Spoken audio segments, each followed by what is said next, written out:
What if the reason you work so incredibly hard, yet never seem to become financially free, isn't because you don't earn enough money, but because you've been fundamentally taught the wrong way to think about it?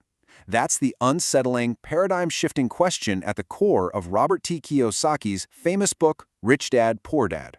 In this explainer, we're going to unpack the hidden psychological traps that keep the vast majority of society running on a financial treadmill. We're looking beyond the numbers today to dive into the deep-seated beliefs that shape our everyday choices. I want you to really think about the deeply frustrating reality for so many intelligent, hardworking people today. I mean, you know the feeling, right? You put in the long hours, you get that promotion, you finally earn a raise, and yet, at the end of the month, the financial pressure, it just hasn't lifted. You feel completely trapped despite doing literally everything society told you was the right thing to do.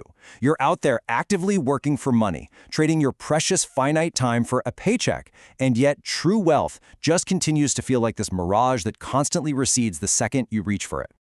Okay, let's dive into this universally accepted blueprint for success. We've all had this procedure hammered into our heads since childhood, haven't we? Go to school, get a secure job with good benefits, work incredibly hard, and save your money. It sounds perfectly logical. It sounds incredibly safe and deeply responsible. But here's the terrifying truth Kiyosaki reveals. This exact, step-by-step procedure is actually the blueprint for what he calls the rat race. It's a beautifully designed system to keep you endlessly busy, entirely dependent, and financially paralyzed. Part 1. A Tale of Two Dads. So to truly understand how we get locked into this rat race, we need to look at the origins of our beliefs. Kiyosaki frames this perfectly through the contrasting father figures from his childhood in Hawaii. Now, we aren't looking at this as just a historical biography of one guy's life. Instead, I want you to use this as a symbolic lens to examine the financial beliefs you've inherited in your own life. Because the way we view money is almost entirely shaped by the environments we grow up in. Kiyosaki grew up observing two fundamentally different philosophies. On one side, his biological father, his poor dad, a highly educated man with a PhD, a dedicated professional who desperately sought job security, a steady paycheck, and traditional academic success, and yet he struggled financially his entire life. On the other side was his best friend Mike's father, his rich dad, an entrepreneur without the fancy degrees, but a man who relentlessly pursued financial education, investing, and true business ownership. He truly understood the game of money. Same environment, wildly different outcomes.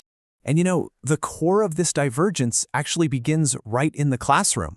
The traditional school system is a highly efficient machine designed to train really good employees. It teaches us compliance, it teaches us how to take orders, and it teaches us exactly how to earn a paycheck. But it completely fails to provide the basic financial education required to build actual wealth. Think about it. We spend years learning how to work for money, but not a single day learning how to make money work for us. Part 2. The Asset-Liability Trap. This complete lack of education makes us so vulnerable to the most dangerous pitfall in personal finance. This is where fear, the desire for comfort, and deep social conditioning silently dictate our everyday financial choices. We buy things just to feel successful, relying on the labels society has given them without ever understanding the underlying financial mechanics at play.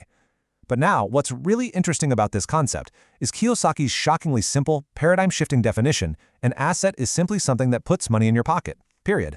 Whether you get out of bed to work that day or not, it generates cash flow. It feeds you. This clarity is your ultimate weapon against the rat race. Contrast that directly with this definition. A liability is something that takes money out of your pocket. It constantly demands feeding. And right here is exactly where the middle-class trap is sprung. Most people spend their entire lives acquiring liabilities that they've been falsely convinced are actual assets.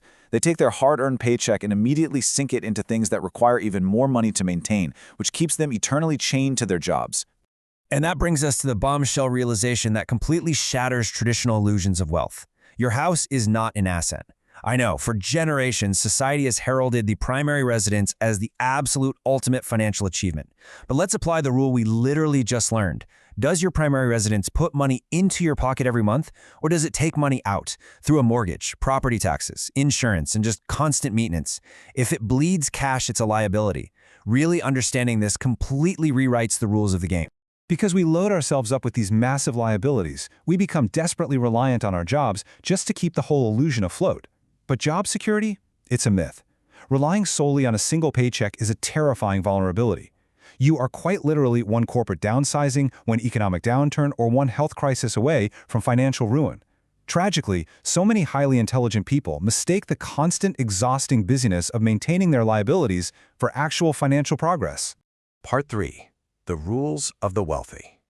So, how do we actually break free? Well, we have to step into the transformation phase of our journey.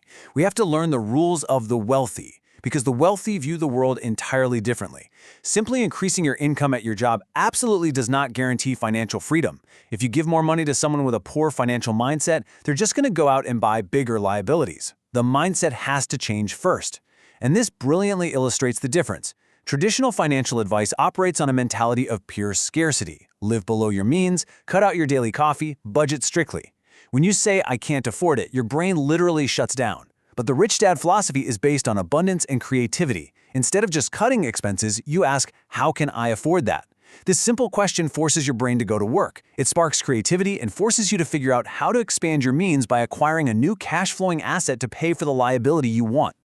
This shift in thinking extends to how we handle the cash we actually do have.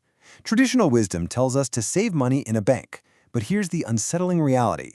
Saving money in a traditional bank account slowly but surely erodes your wealth. Because of inflation, the purchasing power of that money decreases every single day. It just sits there. The wealthy do not hoard cash under a mattress. They strategically deploy it. They make their money work tirelessly for them.